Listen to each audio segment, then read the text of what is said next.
شفیع للہ کر دو کرم شالا وستار تیرا سوڑا۔ الحمدللہ رب العالمین والصلاة والسلام علی سید المرسلین وعلی آلہ واصحابہ اجمعین، اما بعد فاعوذ باللہ من الشیطان الرجیم، بسم اللہ الرحمن الرحیم۔ حضور نبی کریم صلی اللہ علیہ وسلم نے ارشاد فرمایا، میں سویا ہوا تھا، میں نے خواب میں دیکھا کہ عمود الکتاب یعنی ایمان میرے سر کے نیچے سے کھینچا جا رہا ہے۔ حضور نبی کریم صلی اللہ علیہ وسلم نے ارشاد فرمایا، میری آنکھ نے اس کا تعاقب کیا تو اس کا قصد ملک شام تھا۔ حضور نبی کریم صلی اللہ علیہ وسلم نے ارشاد فرمایا، جب بھی ملک شام میں فتنے پھیلیں گے وہاں ایمان میں اضافہ ہوگا۔ جیسا کہ ہم دیکھتے ہیں، ویڈیوز بھی موجود ہیں، اور آج کل تو سوشل میڈیا کا دور ہے، جو جانے والے ہیں وہ بھی بیان کرتے ہیں۔ ایک ڈاکٹر کا بیان ہے کہ اس کا کہنا ہے کہ ہم نے دیکھا، بچوں کو دیکھا، چھوٹے چھوٹے معصوم بچوں کو دیکھا جن کا بازو کٹا ہوا ہے اور جن کے خاندان والے شہید ہو چکے ہیں، ان کے حالات ان سے پوچھتے ہیں تو آگے سے ان کا جملہ ہوتا تھا الحمدللہ الحمدللہ الحمدللہ، جیسا کہ ویڈیو میں دیکھا جا سکتا ہے۔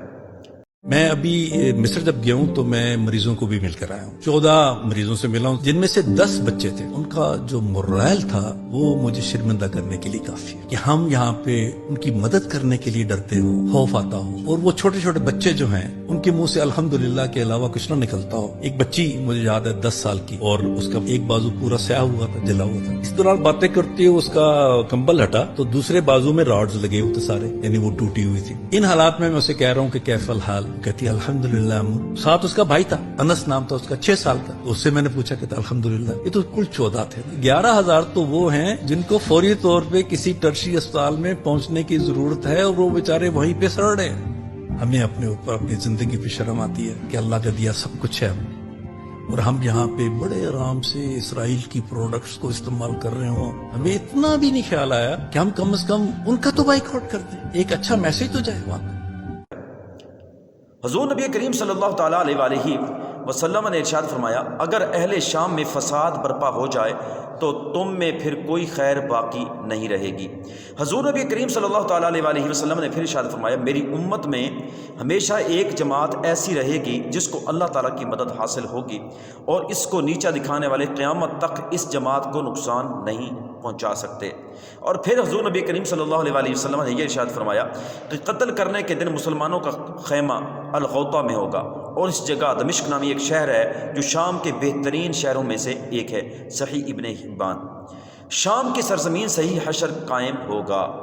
ہم نے پچھلے درس میں ملک شام کے حوالے سے یہ عرض کیا تھا کہ احادیث کے اندر جہاں بھی ملک شام کا ذکر ملتا ہے تو اس سے مراد 4 ممالک ہیں، لبنان، اردن، موجودہ شام اور فلسطین۔ کئی مسلمان بھائیوں کے ذہن میں یہ بات آتی ہے کہ اسرائیل کو کیا ضرورت پڑی ہے کہ وہ اس وقت فلسطین کے مسلمانوں پر ظلم و ستم کر رہا ہے۔ شاید یہ کوئی ملکی لڑائی ہے، شاید یہ کوئی معیشت کی لڑائی ہے، شاید یہ مال و دولت کی لڑائی ہے۔ تو ہم ان سوالوں کا جواب آسانی سے یہ دینا چاہتے ہیں کہ اسرائیل کا فلسطین پر جو قبضہ ہے یہ کوئی صرف ایک ملکی اور عام لڑائی نہیں ہے، بلکہ یہ ایک پوری مذہبی لڑائی ہے، جس کا ذکر حضور علیہ السلام کی احادیث طیبہ کے اندر ملتا ہے۔ حضور نبی کریم صلی اللہ علیہ وسلم کی حدیث پاک کا مفہوم ہے کہ قرب قیامت میں الملحمۃ الکبریٰ یعنی ایک عظیم جنگ ہونے والی ہے۔ سامی ادیان یعنی یہودیت، عیسائیت اور اسلام، ان کے درمیان ایک جنگ ہونے والی ہے۔ ظاہری طور پر ہم دیکھتے ہیں کہ اسرائیل اس وقت خود ہی اٹیک کر رہا ہے، لیکن اگر ہم دل کی آنکھ سے دیکھیں اور تھوڑا سا بھی غور و فکر کر لیں تو ہمیں پتہ چلتا ہے کہ دیگر غیر مسلم ممالک بھی اسرائیل کی مدد کر رہے ہیں۔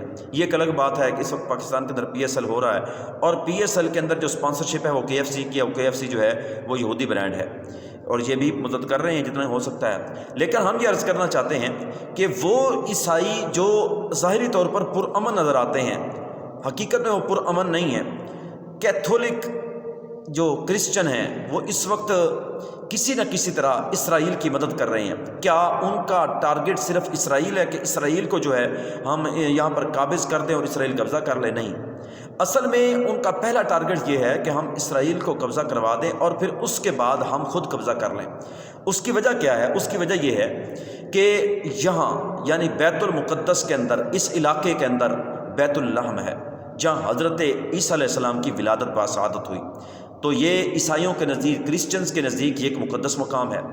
اور یہودی جو ہیں ان کا یہ کہنا ہے کہ یہ جو بیت المقدس ہے، یعنی جو مسجد اقصیٰ ہے، مسجد اقصیٰ گرا کر ان کا ارادہ یہاں پر حضرت سلیمان علیہ السلام کے نام کا ہیکل سلیمانی تعمیر کرنا ہے۔ تو مسلمان جو ہیں ان کے لیے مسجد اقصیٰ قبلہ اول ہے، اور اسلام کے اندر اس کی بڑی اہمیت ہے، اور نبی پاک صلی اللہ علیہ وسلم کے فرمان سے بھی اس کی اہمیت ثابت ہے۔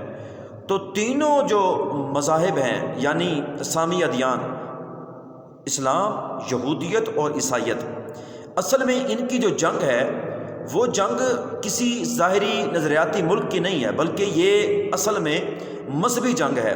اب اس مذہبی جنگ کے اندر اب آپ کیا سمجھتے ہیں کہ کیا مذہبی جنگ کے اندر عرب ملک سعودی عرب مدد کرے گا اسرائیل کی یا اس کی فلسطین کی؟ نہیں، وہ تو اسرائیل کے ساتھ کھڑا ہے۔ کیا دیگر ممالک مدد کریں گے؟ کیا ایران مدد کرے گا؟ ایران تو خود پروکسیاں کرتا رہتا ہے، ایران تو خود کوشش کرتا ہے کہ وہ دوسروں کی مدد کر دے، ایسے ممالک کی جہاں مسلمان سنی مسلمانوں پر ظلم و ستم ہو رہا ہو، جیسا کہ آپ دیکھتے ہیں یمن کے اندر ایسا ہوتا ہے، اور ملک شام کی ایسی آبادی بھی ہے جہاں اسدی حکومت نے ملک شام کو تباہ و برباد کیا، جو موجودہ ملک شام ہے۔ ہم نے جو احادیث طیبہ یہاں عرض کی ہیں، یہاں ان احادیث طیبہ کے اندر جہاں بھی شام کا ذکر آیا، ہم نے پہلے بھی بتایا ہے، اس سے مراد 4 ممالک ہیں، لبنان ہے، اردن ہے، موجودہ شام ہے اور فلسطین ہے۔ ہم یہ عرض کرنا چاہتے ہیں کہ ان سے خیر کی کوئی توقع نہ رکھیں، نہ سعودی عرب سے خیر کی توقع رکھیں، نہ ایران سے خیر کی توقع رکھیں، اور نہ دیگر جو چھوٹی خلیجی ریاستیں ہیں، جو عرب ریاستیں ہیں، مسقط ہے، عمان ہے، ان سے کوئی خیر کی توقع رکھیں۔ ملک شام کے حالات تو آپ کو پہلے پتہ ہے، اور یہ مسلسل 2011 سے یہ خطہ جو ہے یہ جنگ کا شکار ہے، اور آپ خود سمجھتے ہیں کہ یہ وہ ملک کیسے مدد کر سکتا ہے کسی دوسرے ملک کی جو خود جنگ کا شکار ہوا ہو۔ اس لیے ہم یہ اپیل کریں گے ان دوستوں سے جو یہ سمجھتے ہیں کہ یہ ایک ملکی جنگ ہے، اور ہم اور ہیں اور وہ اور ہیں، ہم عجم ہیں وہ عرب ہیں، ہم ادھر ہندوستان میں بیٹھے ہیں وہ ادھر بیٹھے ہیں۔ ہم یہ بتانا چاہتے ہیں یہ ایک مذہبی جنگ ہے، یہ ایک دینی جنگ ہے۔ اس جنگ میں اگر آپ نظریاتی طور پر یہ سمجھتے ہیں کہ یہ ان کا حق ہے، ان کو دے دینا چاہیے، یا آپ کا کوئی سیاسی لیڈر کہتا ہے، تو سمجھ لیں کہ وہ اسلام کے ساتھ غداری کر رہا ہے۔ اسرائیل کو تسلیم کرنے کا مطلب اسلام کے ساتھ غداری ہے، اور بیت المقدس کو لاوارث جیسا کہ چھوڑ دیا گیا ہے، ایسا لاوارث چھوڑ دیا جانا جو ہے یہ بہت خطرناک ہے، یہ اسلام سے غداری کا مترادف ہے۔ ہم یہ دعا کرتے ہیں اللہ تبارک و تعالیٰ فلسطین کے مسلمانوں پر رحم و کرم فرمائے، اور ان کو صلاح الدین ایوبی جیسا ایک جانشین نصیب فرمائے۔ وما علیہ الا البلاغ۔